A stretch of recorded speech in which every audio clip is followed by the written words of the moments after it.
Good day and welcome to Church at Home with Rachael. Today I'd like to talk to you a little bit about sort of watching our step. Last week we had a beautiful day on Wednesday, but overnight, Tuesday night, it was relatively warm on Tuesday, and then Tuesday night, overnight, it snowed. And it layered this maybe half an inch of nice, beautiful snow just covered everything, and it looked so beautiful outside.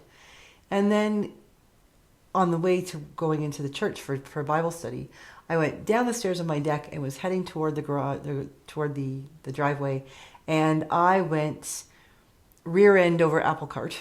I slipped on the ice that was covered by this beautiful snow.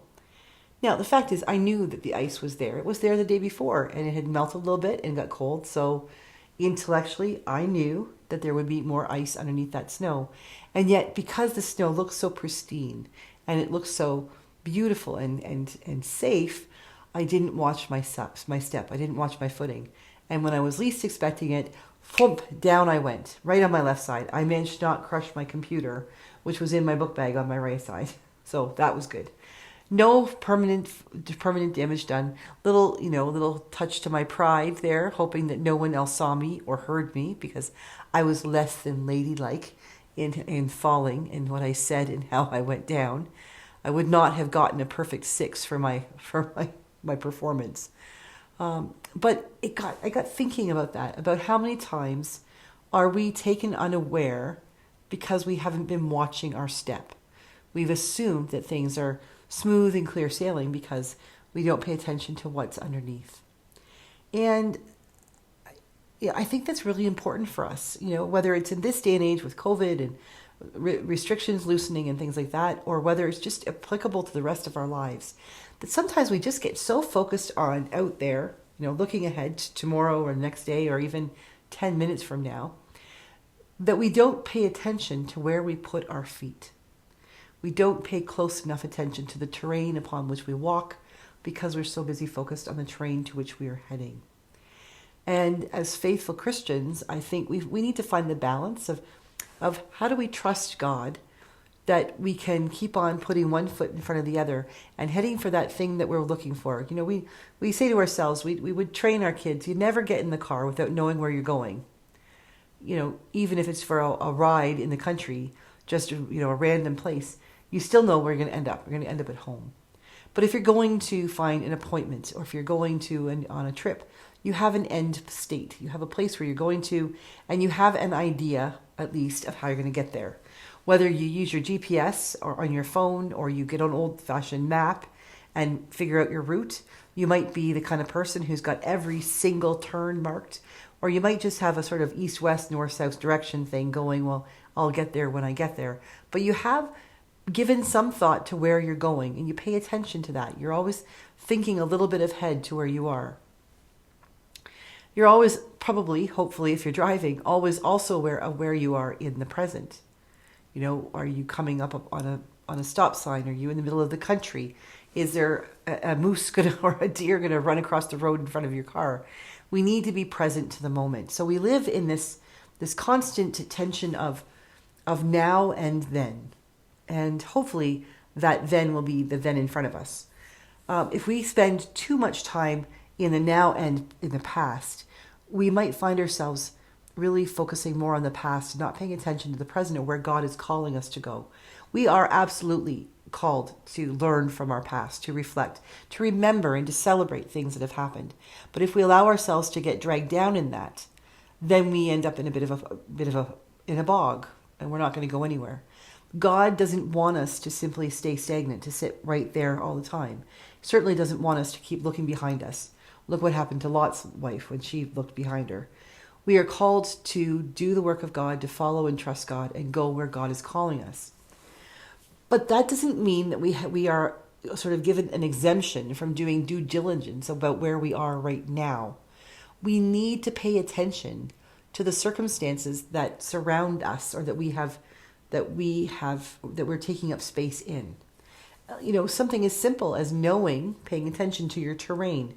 Is there ice underneath that snow? Am I going to slip? If you're out, on your skidoo, Is there frozen ice underneath the snow? Is this a lake I'm heading for? And how can you tell? One of the things I've been noticing lately as I've been driving around in lots of snow is seeing where the sloughs are, those places that look like giant ponds, and recognizing that with the snow you can't tell unless you notice that there is vegetation around it. So all of a sudden you've got bushes and scrub and tree and and things like that, plant life, and then you'll have a big part of the snow that may or may not have animal tracks in it that has no vegetation. Well, that's probably a good indicator that there was water, or before this winter, there was water, back before the drought, or that water usually is in there and it's frozen over. Just little things like that, being aware of where we are. Because when we are aware of where we are, then we are aware of the things that God is trying to tell us in the now, right in this present moment. I think for myself anyway, I think a lot about what is God calling me to? Where am I called to go? What am I called to do next? So much so that I think I probably miss a lot of conversation with God right now. I'm so busy thinking about where I'm heading that I'm not recognizing that sometimes God just says, plant yourself down and stay a while.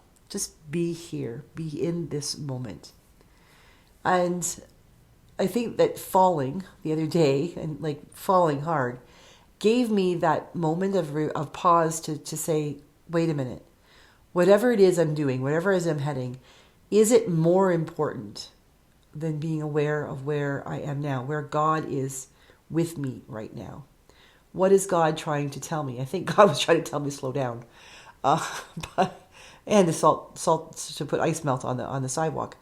But I think the bigger thing is that it was a reminder that there is no place that I need to be that is so important that I put myself or others in danger. Even if it's an emergency, what good am I to someone else if in my haste to get to the emergency, I cause an accident or something happens to me because I wasn't paying attention to the circumstances around me? And I think sometimes we live our lives like that, thinking that the future is an emergency. We've got to get there fast. How do I get there? How do I get to the next thing that God has planned for me? What God's asked me to do? How do I get there fast? Well, the fact is, what happens if that's not what God is asking? If God is telling us, when you get to there, you will be there. But in the meantime, what is it you need to learn from the journey? What is it you need to learn from where your feet are planted right now? One of the things on that beautiful Wednesday of last week that I learned was that I need to slow down and appreciate what's in front of me with a healthy sense of putting out my toe and discovering what next. Throughout the day, as I continued my day, I realized that that slippery spot wasn't just simply in my own backyard, but the sidewalks downtown, the part of the sidewalk in front of the church, all these places had the same thing. This beautiful snow covering a thin layer of ice that, if I wasn't careful, could be really harmful.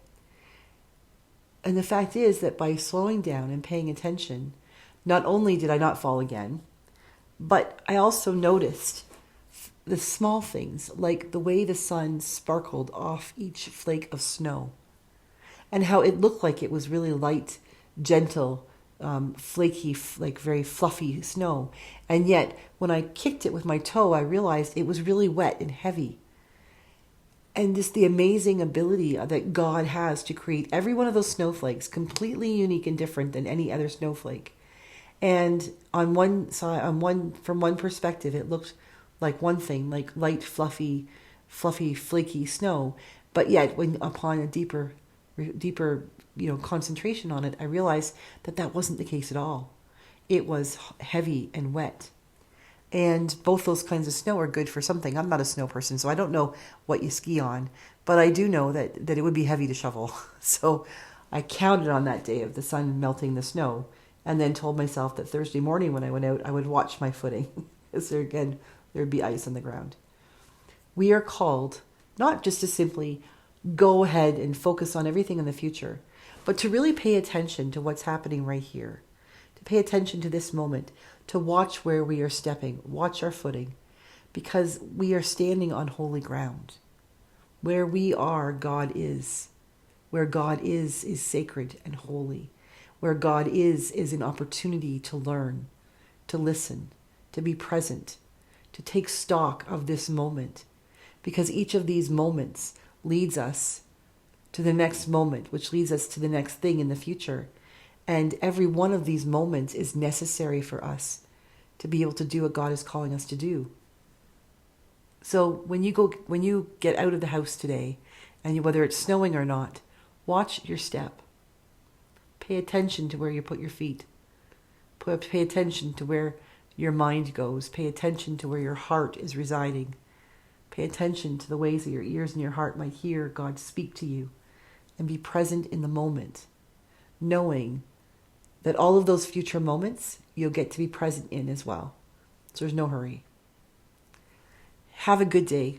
God bless you. Watch your step. I'll see you again tomorrow for Church at Home with Rachael.